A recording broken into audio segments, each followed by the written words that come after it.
Hi guys, and welcome to Skyrim Pix episode 17, The Mysterious Sack.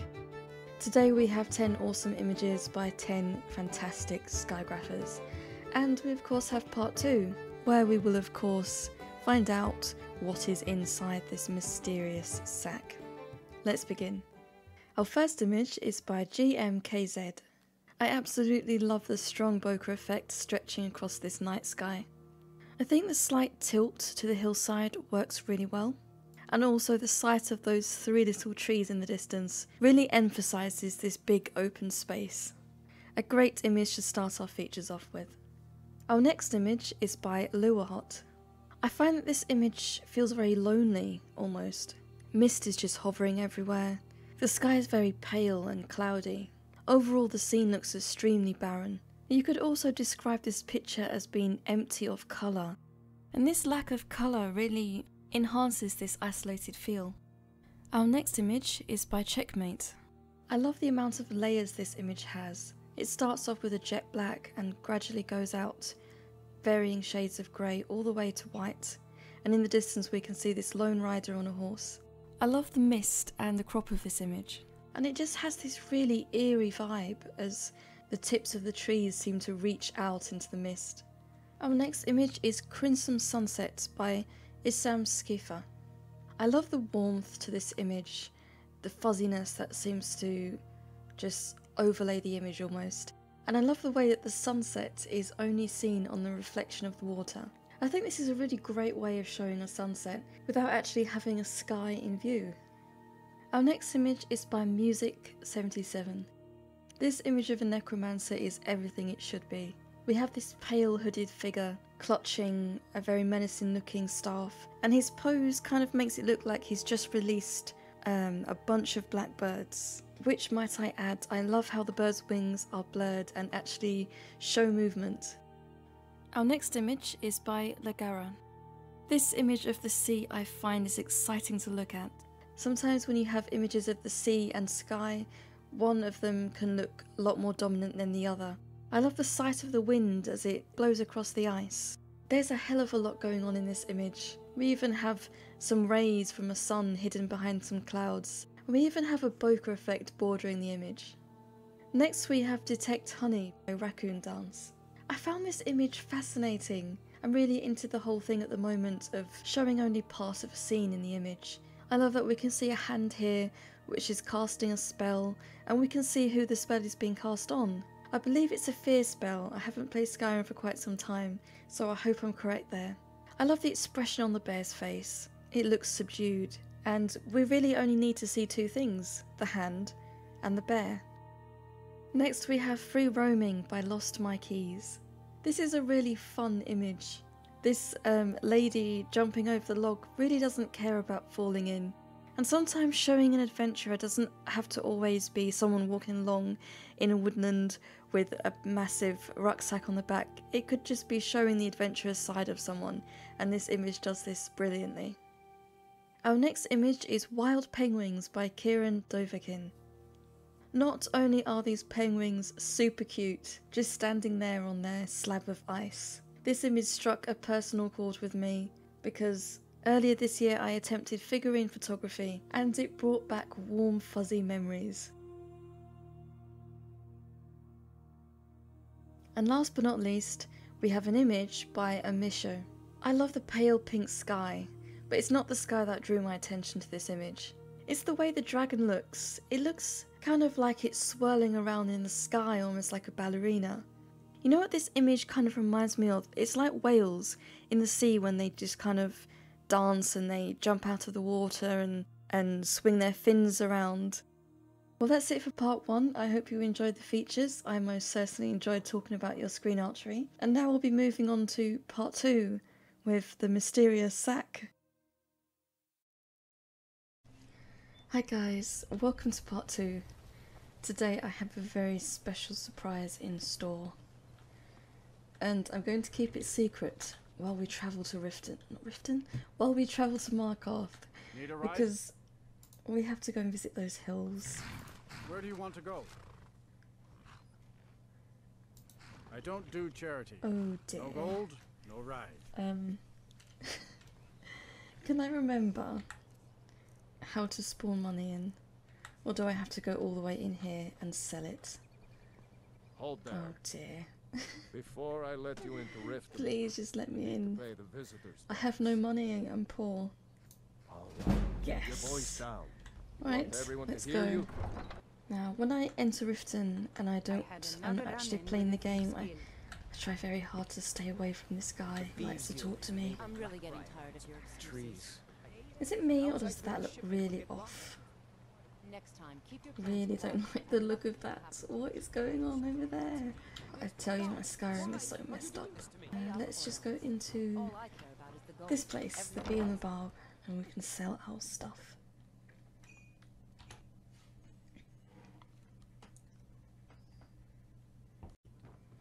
Right, so I'm really looking forward to the Skyrim Special Edition. For the simple reason that I won't have to use so many graphics mods, and I'm very stupid because I didn't remember that you can't sell armor and weapons in the inns. You gonna buy something? Yes. Or just what you see here? Okay, we have enough to travel to Markarth. I keep forgetting where we're going.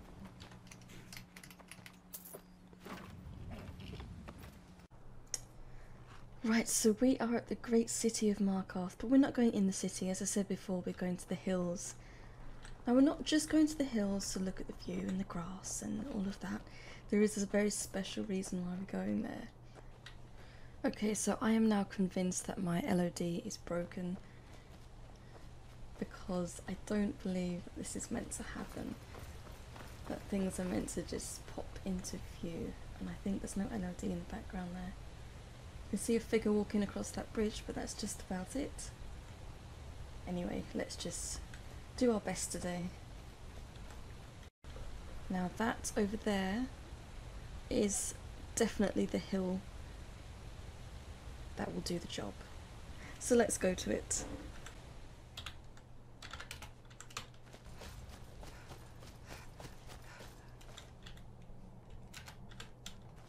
Perfect.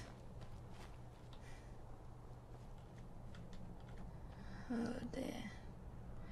Okay, I think we'll have to take some images where we don't have much need of an LOD. That's okay because it kind of looks like mist at the bottom of a high mountain or something. Yeah, let's just go with this. Right, I'm going to let you in on the secret very soon, but first we're going to spawn in a sack. An ordinary brown little sack. Okay, this is perfect. This is it. We have our mysterious sack placed on top of a hill in Markarth. And now I will finally let you in on the secret of what we're doing today. The game did crash and we have got a completely different sort of feel to the image now because the LOD has loaded. I'm not sure if this is a good thing because I did really like the effect that it had earlier. But okay, fair enough. Let's just go with this. At least we got some screenshots earlier. Okay, so first thing we want to do is, oh yes, I was about to tell you why we have a big mysterious, well, small mysterious bag on the grass on a hill in Markarth. Okay, now it's got a lot to do with this Khajiit. The question is anyone able to guess what could possibly be in that sack? So if I was to say catnip was in that sack, would that explain what this Khajiit is doing and why the Khajiit is reacting in this way? Yes, those are my cats reacting to catnip.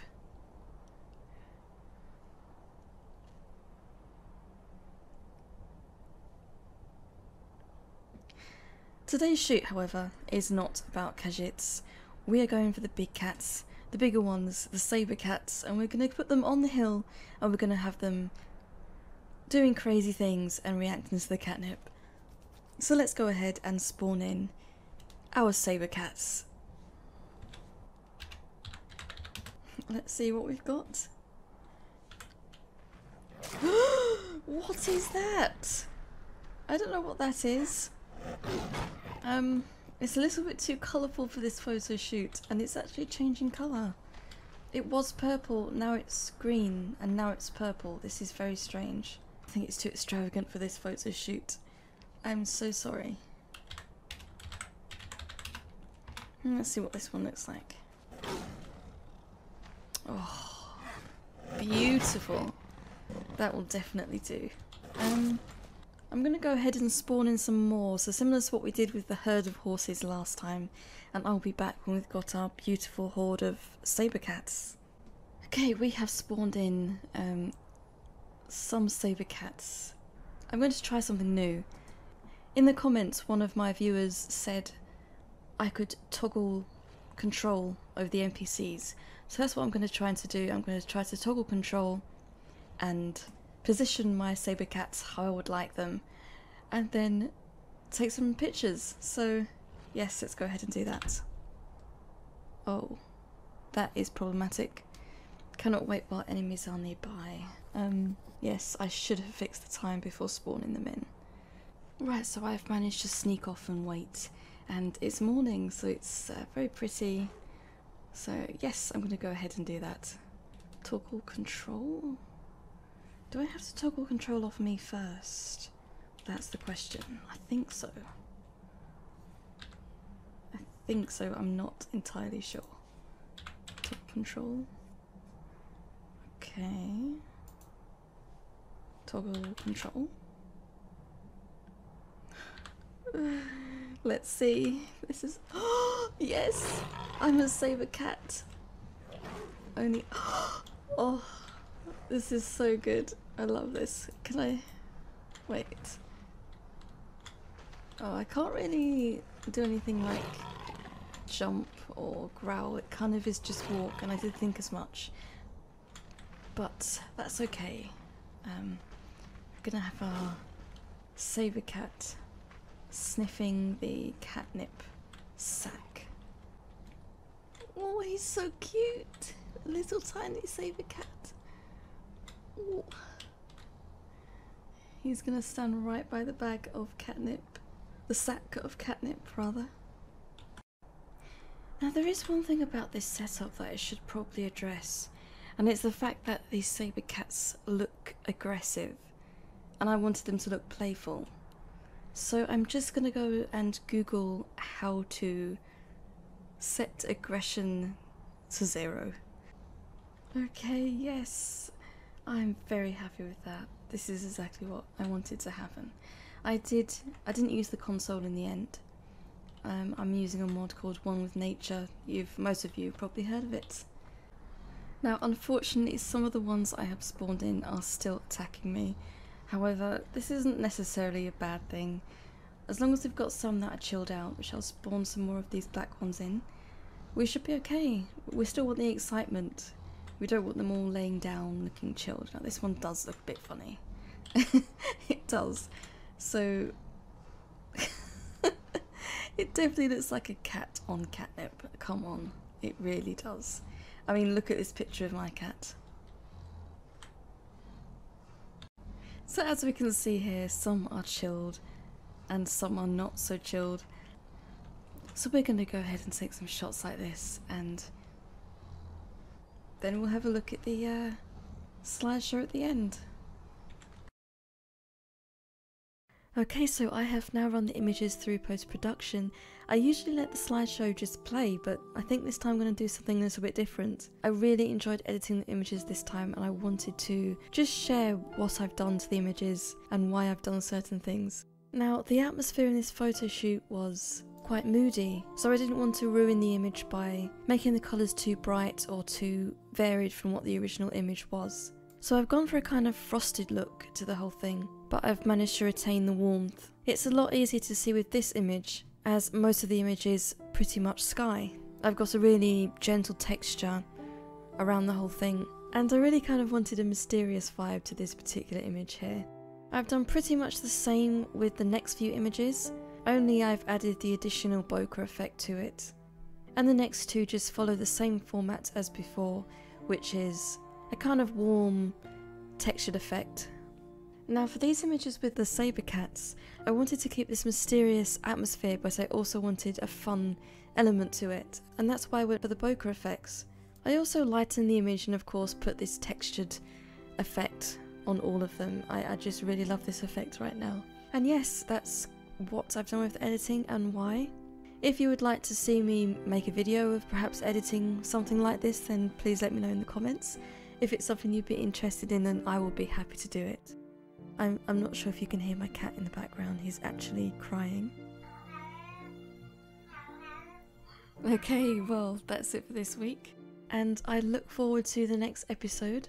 And I have to say that I appreciate all your comments and suggestions and support.